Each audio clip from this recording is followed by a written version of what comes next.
Daniela Díaz. Soy Carolina Orozco. Gisela Alarcón. Y nosotros somos estudiantes de cuarto año de Derecho de la Universidad Libre Seccional Cubo. Y les vamos a hablar sobre el contrato de arrendamiento. Bueno, en palabras del doctor Bonivento Fernández, el arrendamiento es un contrato en virtud del cual una de las partes se obliga a proporcionarle a otra el uso y goce de una cosa durante cierto tiempo y ésta a pagar como contraprestación un precio determinado. Asimismo, la ley contempla para este contrato el artículo 1973 del Código Civil. En este contrato existen dos partes. Primero, el arrendador, quien es quien concede el goce y uso en un plazo determinado, y el arrendatario, quien está condicionado a pagar por eso. Características de un contrato de arrendamiento. La primera, es bilateral. Esto debido a que existen dos partes que se obligan mutuamente para el nacimiento de este contrato. Segundo, informal, ya que no existen formalidades especiales o específicas. Tercero, consensual. Su perfeccionamiento se puede dar únicamente por el acuerdo de las partes de forma libre y expresa. Cuarto, conmutativo, puesto que las partes, desde antes del perfeccionamiento del contrato, saben a totalidad cuáles serán los beneficios y obligaciones. Quinto, oneroso. Las partes tienen obligaciones mutuas. Sexto, de ejecución sucesiva, gracias a que el contrato de arrendamiento sigue rigiendo con el paso del tiempo.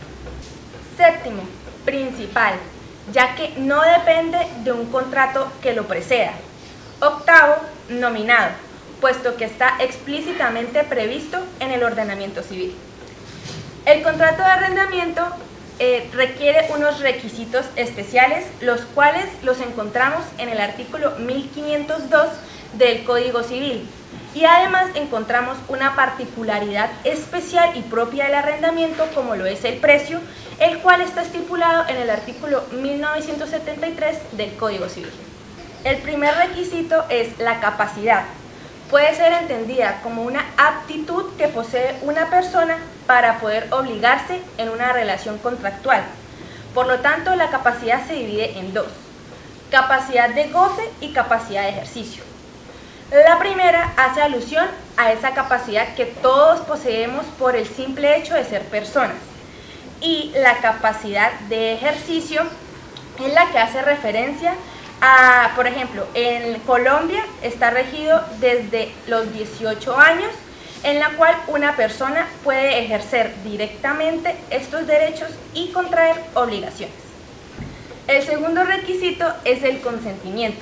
Con esto se hace alusión a la voluntad libre de todo vicio, es decir, error, fuerza, dolo, que deben tener las partes al momento de suscribir el contrato, puesto que de no ser así, el contrato no podría ser válido. El tercer requisito es el objeto lícito, entendiéndose este como la cosa a ser arrendada, puesto que sin ella no habría contrato. Por lo tanto, para que el objeto sea lícito, se requiere que la cosa no esté prohibida taxativamente por la ley. Esto lo manifiesta el artículo 1519 del Código Civil. El cuarto requisito es la causa lícita. Como bien lo indica el artículo 1524 en la legislación civil, la ley explícitamente, la ley 57 de 1887, es el motivo que induce al acto o al contrato, que en el caso del arrendamiento sería el obtener el goce de la cosa por parte del arrendatario y de recibir una contraprestación económica, el precio, por parte del arrendador. Quinto, el precio. Consiste en la obligación que tiene el arrendatario para con su arrendador como contraprestación por el goce que hace de la cosa que se le ha sido arrendada, y ese es uno de los requisitos fundamentales del contrato de arrendamiento, puesto que es lo que permite que él mismo no se transforme en cualquier otro contrato como el comodato. Continuaremos con las obligaciones de las partes. Les hablaré explícitamente de las obligaciones que tiene el arrendador. Partiendo del supuesto de que el arrendamiento es un contrato bilateral que crea obligaciones para las partes que lo suscriben, es lógico inferir que el arrendador tendrá obligaciones propias de su papel en esta relación contractual. Para efectos de establecer las principales obligaciones del arrendador, se utilizarán los preceptos establecidos en el capítulo 2 del título 16 del Código Civil. Partiendo de lo previsto en el artículo 1982, se plantea como obligaciones del arrendador: primero, entrega al arrendatario de la cosa arrendada; segundo, mantenerla en estado de servir para el fin que ha sido arrendada; tercero, librar al arrendatario de toda turbación. Empezaremos a hablar de la primera obligación, que es la entregar la cosa arrendada. Esta podría considerarse como una de las obligaciones obvias que nacen del contrato de arrendamiento, puesto que sin la entrega de la cosa resultaría imposible que el arrendatario tuviera el goce de la misma.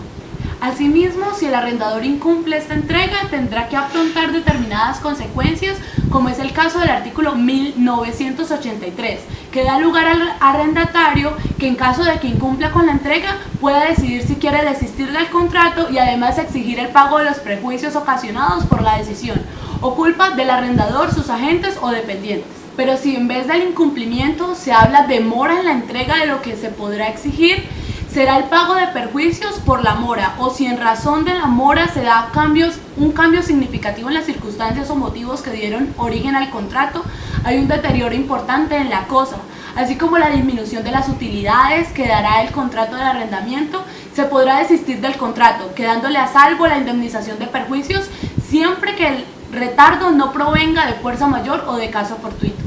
La segunda obligación que tiene el arrendador es mantener la cosa en estado de servir.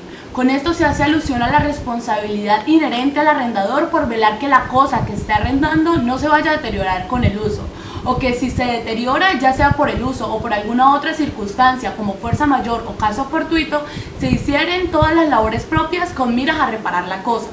Todo esto con el fin de que el arrendatario pueda hacer un disfrute a cabalidad de la cosa por la cual está pagando, salvo aquellas reparaciones locativas, puesto que éstas se consideran a cargo del arrendatario, ya que se dan en virtud del uso normal de la cosa. Sin embargo, esto puede ser modificado según lo pacten las partes, conforme al artículo 1985 del Código Civil. Sin embargo, el artículo siguiente del Código establece que las reparaciones que se realicen en la cosa no pueden en ningún momento turbar el pleno goce del bien que está disfrutando el arrendatario. En consecuencia, en caso de que las reparaciones impliquen este tipo de turbación, necesitará de la autorización del arrendador y del arrendatario para que se surtan. Sin embargo, si las reparaciones son de vital importancia para mantener el correcto estado, el arrendatario tendrá que sufrirlas, pero tendrá el derecho a que se le haga una rebaja en la renta en una proporción igual al goce turbado. De igual manera, si las reparaciones turban o truncan de manera tal el goce de las cosas no sea el mismo que dio origen al contrato, el arrendatario podrá y tendrá la facultad de dar por terminado el contrato. La tercera obligación vendría siendo librar al arrendatario de toda turbación o embarazo. Esto, a diferencia de lo anterior, aduce a las perturbaciones materiales de la cosa, sino que incluye todas aquellas situaciones que pueden impedir el goce del arrendatario, como lo sería la perturbación por terceros, como en aquellos casos que los terceros reclamen derechos sobre la cosa, y en el caso de que estos derechos sean reclamados por hecho anterior al contrato, las circunstancias del arrendador haya tenido conocimiento. El arrendatario tendrá derecho al pago de todos los perjuicios que se le ocasionen, pero si es turbado por vías de hecho por terceros sin derecho alguno sobre la cosa, deberá el arrendatario a nombre propio solucionar esta situación. De las obligaciones anteriormente enunciadas conllevan una serie de derechos que podrá hacer exigible el arrendatario cuando no pueda hacer uso de la cosa con el fin para la cual fue arrendada. Tendrá en su haber el derecho a solicitar la terminación o rescisión del contrato, o en caso de que el impedimento sea parcial, será el juez o prefecto el que decidirá si hay lugar a la terminación del contrato o solo una rebaja en el precio. Esto de conformidad al artículo 1990 de la Ley 57 de 1887. Por lo tanto, se puede establecer que el arrendatario tiene derecho a que se le indemnice cuando acaezcan este tipo de situaciones anteriormente enumeradas, a causa del incumplimiento de las obligaciones por parte del arrendador. Sin embargo, el arrendador no estará en la obligación de cancelar estos perjuicios cuando el arrendatario contrató conociendo los vicios que se le tenían sobre la cosa, o que pudo haberlo conocido sin ningún esfuerzo, y no obligó al arrendador a sanearlo, como bien lo expresa el artículo 1992 del Código Civil. Por último, de lo anterior se desprenden dos derechos que posee el arrendatario, que son el derecho a la retención de la cosa hasta tanto no se le cancelen los perjuicios ocasionados, y también a retirar las mejoras útiles que se le hayan hecho, siempre que éstas no deterioren la cosa o en su defecto recibir un pago por las mismas. Bueno, así como el arrendador tiene ciertas obligaciones, el arrendatario también las tiene. Sus principales obligaciones se encuentran situadas o estipuladas en el capítulo 3 del título 26 del Código Civil y se podrán concretar en 4, que son: la primera es usar correctamente la cosa. Esto se da en virtud de lo que inicialmente se haya prestado en el contrato o en el defecto por el uso natural que se le debería dar a la cosa. En caso de que no se dé ese uso correcto que se había pactado, el arrendador podría exigir el pago de indemnización junto con la terminación del contrato o simplemente quedarse con la indemnización de perjuicios, como bien lo manifiesta uno de los artículos del Código Civil, que es el 1996.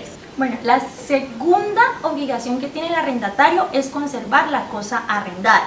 Esto significa que el arrendatario tendrá la obligación de mantener la cosa en buen estado. Sin embargo, además de cuidarla, deberá realizar las reparaciones respectivas, entendidas estas como las que surgieron en el uso normal de la cosa.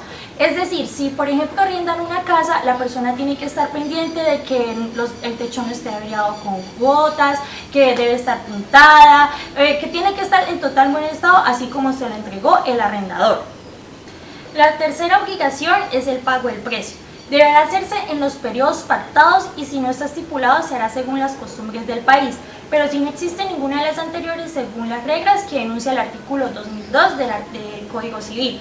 Por lo general, en todos los contratos se estipula un periodo exacto, un mes o un día exacto en que la persona pues debe pagar el precio acordado.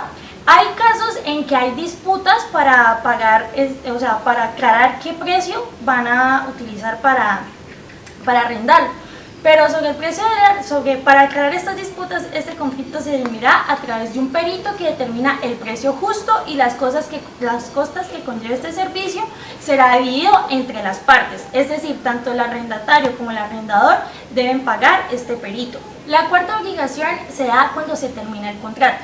Si la terminación es dada por culpa del arrendatario, este estará obligado al pago de una indemnización por este hecho y el pago del precio por el tiempo hasta que cese el arrendamiento.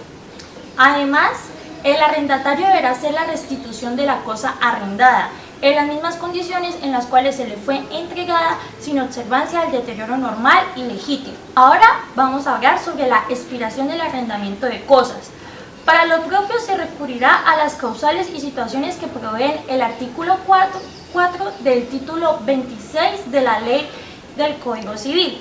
Las causales por las que este contrato expira serán las comunes de todos los contratos que se han planteado en el artículo 1625. Sin embargo, el artículo 2008 establece unas específicas, las cuales son 4. La primera es por la destrucción total de la cosa arrendada. La segunda es la expiración del tiempo estipulado para la duración del arriendo. La tercera es por la extinción del derecho del arrendado. Y la cuarta es por la sentencia juez, pero estas se dan solo en los casos que estipula la ley. En concordancia de los 4 postulados que había dicho en el anterior, se ven unas situaciones, o voy a explicar unas situaciones que entenderá expirado el contrato de arrendamiento, y son las siguientes. Una de ellas es la necesidad del desahucio. Esto se da en los casos en que un contrato a plazo indeterminado, la parte que quiera dar por terminado el contrato deberá hacer la debida notificación a la otra. Así sea el arrendatario o el arrendador el que quiera hacerlo, debe notificar a la otra persona. Otra de las situaciones que explican los postulados que dije anteriormente es la extinción del derecho del arrendador sobre la cosa. Las situaciones que se pudieran presentar como el arrendamiento de una cosa de la cual el arrendador, el usufructuario o propietario fiduciario de la cosa, el contrato se entenderá expirado aunque no se haya cumplido con el plazo establecido. Y el arrendador no podrá intervenir en ello en ninguna de las situaciones. Hay una situación que se da por culpa del arrendador, que es la extinción de la cosa. El arrendador también la puede hacer y acá incurre la voluntad de él para extinguir su dominio sobre la cosa. lo cual conlleva a que sea necesario el pago de una indemnización, excepto los casos en que la persona que adquiere este dominio deba respetar el derecho del arrendatario. Y por último, otra situación son los casos de insolvencia del arrendatario al arrendador. Bien podrá acudir a las personas que configuren como los acreedores del arrendatario. Es decir, ellos, los acreedores, deben satisfacer la obligación contraída o también podrá dar por terminado el contrato con la respectiva acción por los perjuicios ocasionados. Otras modalidades del contrato de arrendamiento, los cuales los encontramos en el Código Civil, son: primero, de vivienda urbana; segundo, de inmuebles para oficinas y consultorios; terceros, de casas, almacenes y edificios; cuarto, de predios rústicos; quinto, de servicios inmateriales; sexto, de transporte; y por último, de criados domésticos. En conclusión, diremos que el arrendamiento es y ha sido uno de los contratos, junto con el de compra-venta, de mayor importancia en el derecho civil. Por lo tanto, este contrato se ha convertido en relevante principalmente en el contexto colombiano, donde vemos, según cifras del Banco Interamericano de Desarrollo, de un estudio realizado en América Latina y el Caribe, que en 2011 Colombia registraba un 39% de los hogares en arriendo, el porcentaje más alto de la región. En la actualidad se le da un amplio margen de acción a una gran cantidad de personas para que puedan acceder al goce de una cosa, aun cuando ésta no les pertenezca. Sin embargo, es un contrato que conlleva numerosas obligaciones para ambas partes, que de incumplirse acarrea sanciones económicas significativas. En consecuencia, este contrato es ideal para acceder al uso y al goce de las cosas de las cuales no es titular. Gracias por la atención prestada.